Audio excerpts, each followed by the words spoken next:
Assalamualaikum warahmatullahi wabarakatuh. Selamat pagi anak-anakku sekalian. Pada hari ini Bapak sangat senang sekali berjumpa dengan anakku sekalian. Dan pada hari ini juga Bapak akan memberikan materi yang sungguh sangat menarik buat anak-anakku sekalian. Pada hari ini Bapak akan menyampaikan materi tentang wawasan Nusantara. Wawasan Nusantara dalam konteks Negara Kesatuan Republik Indonesia. Nah, sebelumnya apakah anak-anak sudah tahu atau mengenal apakah wawasan Nusantara itu? Kalau kita lihat ya, di dalam pulau-pulau yang ada di Indonesia ini, Indonesia termasuk adalah negara kepulauan, di mana negara Indonesia terdiri dari berbagai macam pulau, dari Sabang sampai Merauke, bahkan ribuan pulau-pulau yang ada di Indonesia. Untuk lebih jelasnya akan saya sampaikan materi selanjutnya. Materi ini anak-anak nanti kompetensi dasarnya adalah menghargai wawasan Nusantara dalam konteks Negara Kesatuan Republik Indonesia sebagai anugerah Tuhan Yang Maha Esa. Harapannya adalah ketika anak-anak belajar wawasan Nusantara ini, satu, peserta didik dapat membangun nilai-nilai, menghargai dan peduli pentingnya wawasan Nusantara dalam konteks Negara Kesatuan Republik Indonesia. Yang kedua, peserta didik dapat memahami dan menjelaskan konsep wawasan Nusantara. Yang ketiga, peserta didik dapat mengidentifikasikan kedudukan, fungsi, dan tujuan wawasan Nusantara. Kemudian yang keempat, peserta didik dapat mengidentifikasikan aspek Trigatra dan aspek Pancagatra. Kemudian yang selanjutnya, yang kelima, peserta didik dapat menunjukkan peran warga negara dalam mendukung implementasi wawasan Nusantara. Tadi Bapak sudah menyampaikan apa wawasan Nusantara itu. Pada saat ini Bapak akan menyampaikan pengertian wawasan Nusantara dilihat dari yang pertama. Menurut GBHN tahun 1998, wawasan Nusantara adalah cara pandang dan sikap bangsa Indonesia mengenal diri dan lingkungan yang beragam dan bernilai strategis dengan mengutamakan persatuan dan kesatuan bangsa serta wilayah dalam menyelenggarakan kehidupan bermasyarakat, berbangsa, dan bernegara untuk mencapai tujuan nasional. Kemudian, pengertian yang kedua, menurut Kelompok Kerja Lembaga Pertahanan Nasional tahun 1999, wawasan Nusantara adalah cara pandang dan sikap bangsa Indonesia mengenai diri dan lingkungan berdasarkan ide nasional yang dilandasi Pancasila dan Undang-Undang Dasar Negara Republik Indonesia tahun 1945 dengan mengutamakan persatuan dan kesatuan bangsa serta kesatuan wilayah dalam menyelenggarakan kehidupan bermasyarakat, berbangsa, dan bernegara untuk mencapai tujuan nasional. Kemudian pengertian wawasan Nusantara yang ketiga ini dari Dr. Wan Usman. Beliau mengatakan wawasan Nusantara adalah cara pandang bangsa Indonesia mengenai diri dan tanah air sebagai negara kepulauan dengan semua aspek kehidupan yang beragam. Selanjutnya, kita akan membahas tentang hakikat wawasan Nusantara. Apa sebenarnya hakikat wawasan Nusantara itu? Hakikat wawasan Nusantara adalah keutuhan Nusantara dalam pengertian cara pandang yang selalu utuh, menyeluruh dalam lingkup Nusantara demi kepentingan nasional. Anak-anak juga harus tahu ada beberapa asas di dalam wawasan Nusantara itu atau ketentuan yang harus dipatuhi dalam mewujudkan wawasan Nusantara. Yang pertama, kepentingan yang sama, yaitu cara pandang terhadap bangsa dan negara. Yang kedua, keadilan, yaitu kesesuaian pembagian hasil dengan jerih payah perorangan, kelompok, maupun daerah. Yang ketiga adalah kejujuran, yaitu keberanian untuk berpikir, berkata, dan bertindak sesuai dengan realita demi kemajuan bangsa dan negara. Kemudian yang keempat adalah solidaritas, yaitu kerjasama, setia kawan, dan peduli sesama. Yang kelima, kerjasama, yaitu adanya koordinasi untuk mencapai sinergitas. Kemudian yang terakhir, yaitu asas kesetiaan kepada bangsa dan negara. Sesungguhnya apa yang melatar belakangi wawasan Nusantara itu? Konsepsi wawasan Nusantara dilatar belakangi oleh satu, falsafah Pancasila, di mana nilai-nilai yang mendasari penerapan hak asasi manusia mengutamakan kepentingan masyarakat dan daripada kepentingan pribadi atau golongan. Kemudian yang kedua, aspek kewilayahan, di mana pengaruh geografis harus diperhitungkan. Yang ketiga, aspek sosial budaya, di mana Indonesia mempunyai beragam budaya. Kemudian yang keempat adalah aspek sejarah, di mana dari sejarah bangsa Indonesia tidak menginginkan suatu perpecahan. Nah, sekarang apa kedudukan wawasan Nusantara itu? Wawasan Nusantara sebagai wawasan nasional bangsa Indonesia merupakan ajaran yang diyakini kebenarannya oleh seluruh rakyat Indonesia dalam mewujudkan cita-cita dan tujuan nasional. Anak-anak sudah tahu bahwa apa tujuan nasional bangsa Indonesia?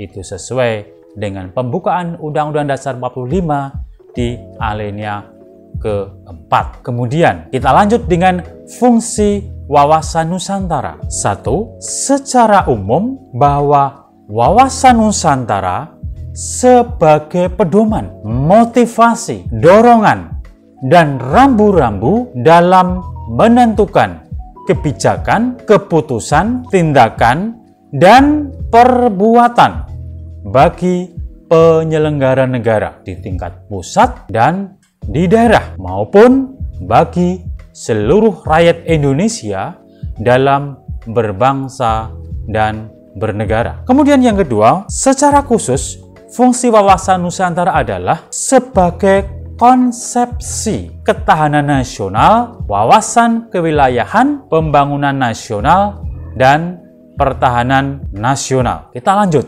tentang tujuan wawasan Nusantara. Tujuan wawasan Nusantara itu ada dua. Yang pertama, tujuan wawasan Nusantara ke dalam adalah mewujudkan kesatuan dan segenap aspek kehidupan bangsa, baik aspek alamiah maupun sosial. Kemudian tujuan yang kedua, tujuan yang keluar, yaitu mewujudkan kebahagiaan, ketertiban, dan perdamaian seluruh umat manusia. Selanjutnya, dalam aspek Trigatra dan Pancagatra dalam wawasan Nusantara akan kita jelaskan, akan Bapak jelaskan sebagai berikut. Untuk aspek Trigatra itu meliputi satu, posisi dan lokasi geografis negara. Kita tahu bahwa negara kita, negara Indonesia, terletak di dua samudra. Di sebelah utara Samudra Pasifik, kemudian sebelah selatan Samudra Hindia. Kemudian letak Indonesia juga di antara dua benua, sebelah utara benua Asia, kemudian yang selatan benua Australia. Untuk itu, maka posisi dan lokasi geografis Indonesia adalah sangat strategis dalam rangka perdagangan internasional. Kemudian yang selanjutnya adalah keadaan dan kekayaan alam. Kekayaan alam di Indonesia adalah sangat luar biasa banyaknya. Sangat banyak, tumpah ruah, baik dari Sabang sampai Merauke. Namun, kita harus tahu bagaimana kita memanfaatkan, mengolah kekayaan alam tersebut. Di dalam mengolah kekayaan alam, kita harus berpedoman pada 3 prinsip. Prinsip yang pertama adalah maksimal. Jadi kita mengolah sumber daya alam ini tidak boleh setengah-setengah, tetapi maksimal, sehingga akan mempunyai nilai tambah, nilai lebih daripada kita hanya mengolah barang setengah jadi. Kemudian yang kedua, prinsip lestari. Bagaimana kita mengolah sumber daya alam ini harus juga memperhitungkan untuk generasi penerus kita, generasi masa depan kita, sehingga sumber daya alam ini tidak akan habis, tetap lestari. Juga dengan bagaimana kita mengolah sumber daya alam ini sebaik-baiknya. Kemudian yang ketiga adalah prinsip daya saing. Ketika kita mengolah, ketika kita memproduksi barang itu, tentunya harus mempunyai daya saing yang bagus sehingga bisa berkompetensi, bisa bersaing di tingkat regional maupun internasional. Kemudian aspek trigatra yang ketiga adalah keadaan dan kemampuan penduduk. Keadaan dan kemampuan penduduk ini dipengaruhi oleh kematian, oleh kelahiran, oleh penyebaran, dan sebagainya. Penduduk yang besar, pertumbuhan yang banyak, itu juga akan merupakan kekuatan yang luar biasa. Namun, pertambahan penduduk, banyaknya penduduk harus bisa dilatih, harus bisa ditrain supaya mempunyai kompetensi yang lebih, mempunyai skill yang lebih, sehingga dia tidak menjadi beban negara, tetapi bisa memberikan sesuatu kepada negara. Kemudian kita akan melanjut ke aspek yang lain. Kalau tadi aspek trigatra, sekarang aspek pancagatra. Aspek pancagatra meliputi yang pertama adalah aspek ideologi, yaitu aspek yang mengharuskan setiap warga negara mengaktualisasikan dalam kehidupan. Kemudian yang kedua adalah aspek politik, yaitu masyarakat memberikan input sedangkan pemerintah sebagai output atau keluaran atau produk yang berupa undang-undang, dan kedua sektor harus seimbang. Sektor sebagaimana pencerminan dari Pancasila, seperti pada saat-saat ini ketika pemerintah mengeluarkan rancangan undang-undang cipta kerja, mestinya juga harus melibatkan peran serta masyarakat, sehingga nantinya diharapkan undang-undang itu bisa bermanfaat bagi semuanya, tidak ada yang dirugikan, baik pemerintah, pengusaha maupun tenaga kerja. Kemudian kita lanjut ke aspek ekonomi, bahwa kegiatan ekonomi adalah seluruh kegiatan pemerintah dan masyarakat dalam mengelola barang dan jasa untuk kesejahteraan rakyat. Pembangunan ekonomi dilaksanakan bersama berdasar atas kekeluargaan sesuai amanah pasal 33 Undang-Undang Dasar Negara Republik Indonesia tahun 1945. Kemudian selanjutnya, aspek sosial budaya. Aspek sosial budaya adalah ketahanan budaya, merupakan pengembangan sosial budaya di mana setiap warga masyarakat dapat mengembangkan kemampuan pribadi dengan segenap potensi berdasarkan nilai-nilai Pancasila. Kemudian yang kelima, yaitu aspek pertahanan dan keamanan. Ketahanan di bidang pertahanan keamanan adalah ketangguhan suatu bangsa dalam upaya bela negara, di mana seluruh kekuatan disusun dan dikerahkan untuk menghadapi dan mengatasi baik itu ancaman, tantangan, rintangan, maupun hambatan yang membahayakan identitas, integritas, dan kelangsungan hidup bangsa berdasarkan Pancasila dan Undang-Undang Dasar 1945. Kita lanjut mengenai prinsip sistem ketahanan nasional. Prinsip yang pertama adalah bangsa Indonesia cinta damai, tetapi lebih cinta kemerdekaan. Yang kedua, berlandaskan Pancasila sebagai landasan ideal dan Undang-Undang Dasar 45 sebagai landasan konstitusional dan wawasan Nusantara sebagai landasan visional. Yang ketiga, upaya terpadu yang melibatkan segenap potensi dan kekuatan nasional diselenggarakan dengan sistem pertahanan keamanan nasional dan sistem pertahanan keamanan rakyat semesta. Kemudian, implementasi wawasan Nusantara. Implementasi wawasan Nusantara yang pertama di bidang politik adalah menciptakan iklim penyelenggaraan negara yang sehat dan dinamis dengan indikator pemerintah yang kuat, aspiratif, dan terpercaya. Kemudian yang kedua, di bidang ekonomi, menciptakan tatanan ekonomi yang menjamin pemenuhan kesejahteraan masyarakat. Kemudian yang ketiga, di bidang sosial budaya, yaitu menciptakan sikap batiniah dan lahiriah yang mengakui dan menerima segala bentuk perbedaan sebagai karunia Sang Pencipta. Kemudian yang keempat, di bidang pertahanan keamanan, yaitu menumbuhkan kesadaran cinta tanah air dan bangsa sehingga mendorong sikap bela negara. Nah, kemudian bagaimana kita ini? Peran apa yang kita wujudkan dalam mendukung implementasi wawasan Nusantara? Kita bisa berperan dalam mendukung implementasi wawasan Nusantara.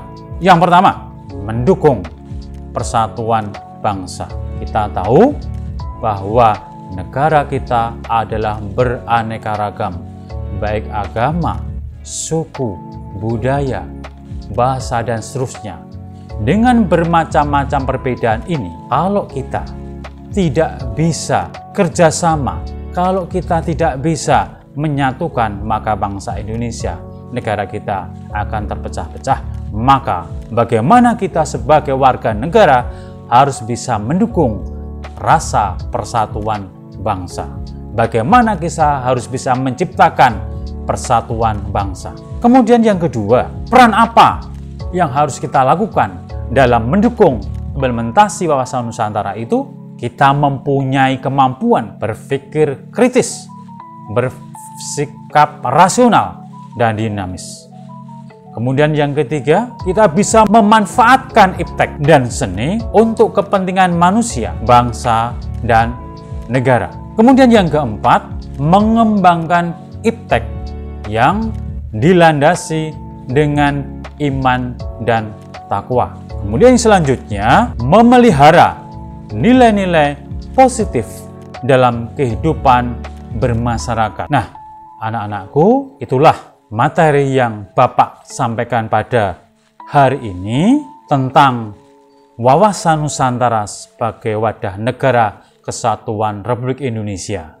Namun, Bapak mempunyai tugas yang akan kita laksanakan untuk pertemuan berikutnya. Bapak akan membagikan kelas ini menjadi 4 kelompok. Kelompok yang pertama, nanti mencari artikel berita dan gambar dari berbagai macam sumber tentang konsep wawasan Nusantara. Itu kelompok yang pertama. Untuk kelompok yang kedua, mencari artikel berita dan gambar dari berbagai sumber tentang kedudukan, fungsi, dan tujuan wawasan Nusantara. Kemudian kelompok yang ketiga, Bapak beri tugas untuk mencari artikel, berita dan gambar tentang Trigatra dan Pancagatra dalam wawasan Nusantara. Kemudian yang kelompok yang terakhir, kelompok keempat, bertugas mencari artikel dan gambar tentang peran serta warga negara dalam mendukung implementasi wawasan Nusantara. Nah, nanti setiap kelompok menganalisis, menyimpulkan artikel, berita dan gambar untuk kemudian dipresentasikan dan didiskusikan menggunakan PowerPoint. Dan setelah itu nanti dikumpulkan. Begitu ya anak-anak ya. Untuk materi ini sudah selesai, ke depan mempresentasikan penugasan yang Bapak berikan. Semoga materi ini bisa bermanfaat bagi anak-anakku semuanya, dan kita besok ketemu di pertemuan berikutnya. Semoga anak-anak senantiasa sehat, menjaga protokol kesehatan yang pada saat ini baru terkena dampak pandemi COVID. Kita banyak berdoa kepada Allah, kepada Tuhan Yang Maha Kuasa untuk terhindar dari berbagai macam penyakit. Kemudian bagaimana kita bisa menjaga imun kita supaya kuat, supaya kita tidak terserang oleh berbagai macam penyakit. Tentu saja di dalam virus corona ini kita harus memperhatikan 3M, yaitu mencuci tangan dengan sabun, menjaga jarak, dan tidak lupa memakai masker. Demikian kurang lebihnya, saya mohon maaf. Selamat bertemu kembali di pertemuan berikutnya. Assalamualaikum warahmatullahi wabarakatuh.